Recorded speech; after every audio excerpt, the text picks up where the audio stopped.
The rare but potentially fatal viral illness, Triple E, Eastern equine encephalitis, has reached really concerning levels in a number of communities in our region.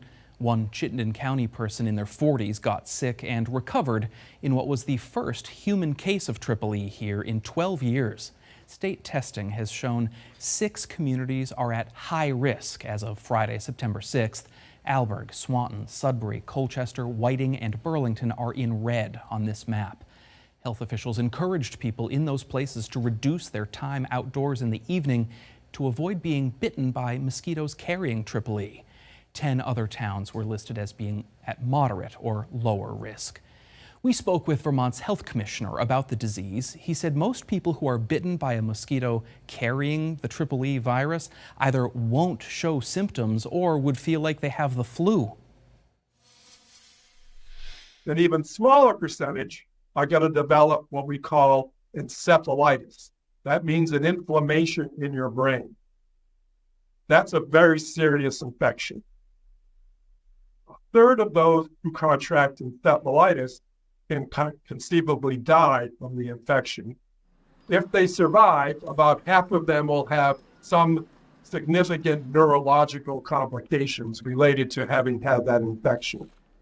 Well, again, I want to emphasize that the number of times we're going to see encephalitis in someone is very, very small compared to the fact that we have all these mosquitoes out there carrying this virus.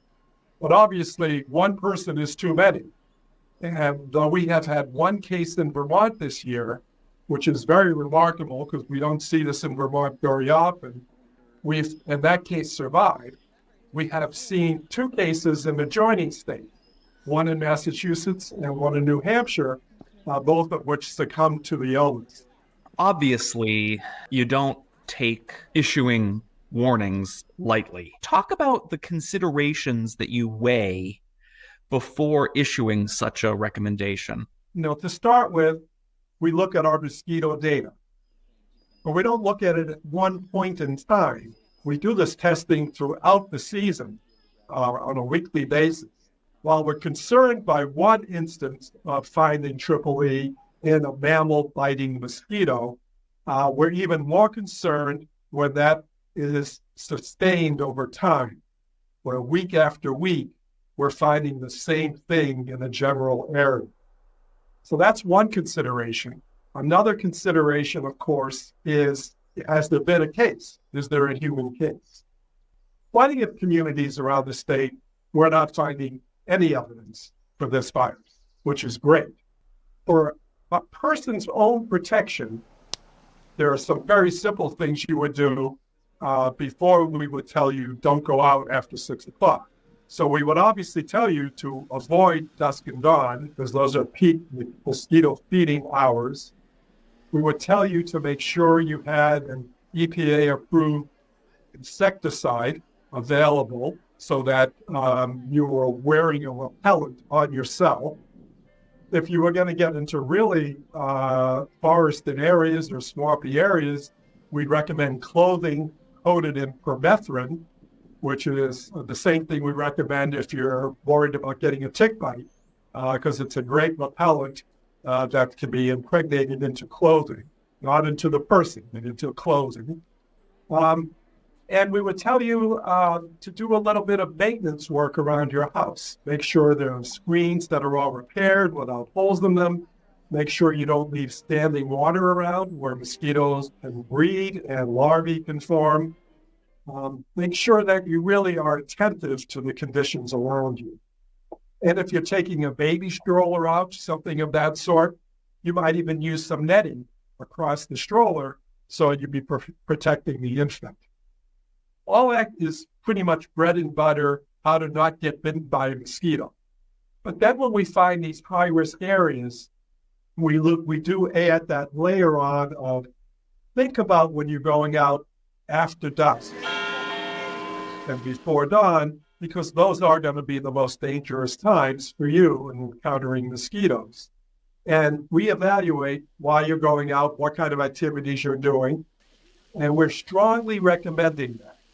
So by strongly recommending, it leaves a lot of leeway. So if an individual feels that they can safely go out and they know the kind of area they're going out into, we're not stopping them. We're just recommending they think twice about it and avoid going out.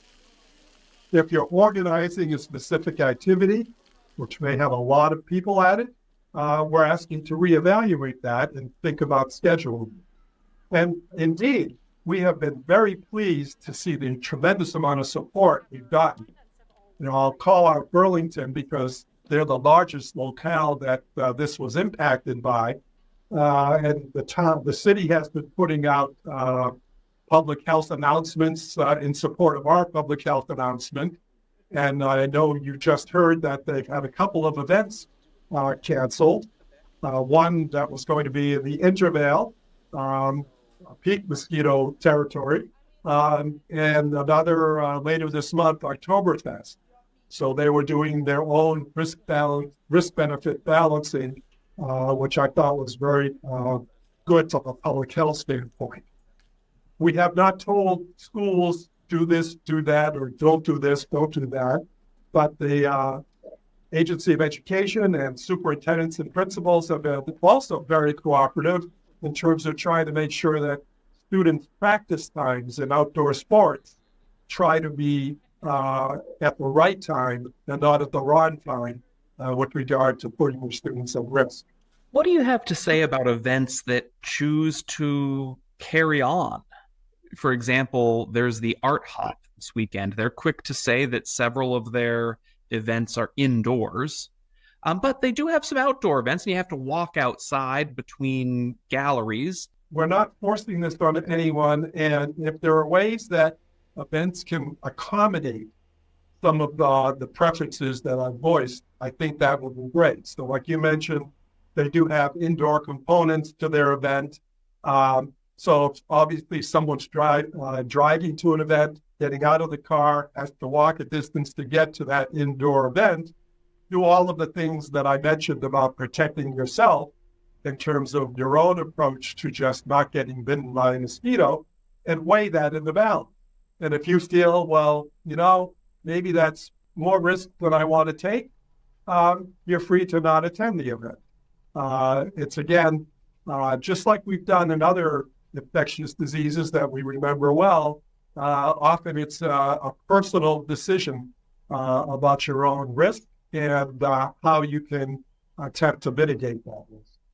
And, I'm the first one to acknowledge that post-pandemic, not everybody is in great shape. A lot of suffering has occurred in terms of people's mental health, in terms of our children's academic achievements, and perhaps social and emotional development. So we don't want to add insult to injury. We're going to come up with something like we just did with EEE. It's because it's really important now, and we want to help people live as healthy as they can and not get an illness that they might have avoided. As the evenings begin to get cooler, and if that gets maintained, that's going to help the Prevent EEE effort by itself, because mosquitoes won't be so actively feeding in those peak hours. They do need a hard frost to go away completely. And I'm not wishing a hard frost on Vermont, this early in the fall, by any means. But at least having these nice, cool evening temperatures is going to go a long way.